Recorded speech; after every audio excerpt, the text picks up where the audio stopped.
বিচার বহির্ভূত হত্যাকাণ্ড ও মব জাস্টিস বন্ধের দাবিতে বিক্ষোভ মিছিল ও প্রতিবাদ সমাবেশ অনুষ্ঠিত হয়েছে।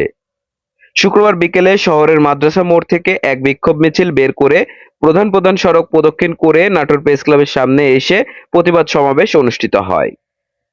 বৈষম্য বিরোধী ছাত্র জনতার আয়োজনে প্রতিবাদ সমাবেশে উপস্থিত ছিলেন শেখ রিফাত, সোহান আহমেদ, বাদশা খান, ইব্রাহিম রহমান সহ সাধারণ শিক্ষার্থীরা।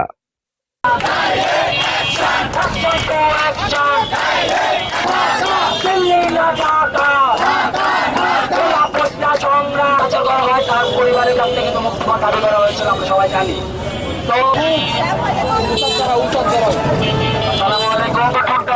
বিভিন্ন রূপে এখন আমাদের মাঝে আবির্ভাব হচ্ছে। গত 2 দিন আগে অবগত হয়েছি যে আমাদের তারা এই ধরনের কাজ করতে পারে না।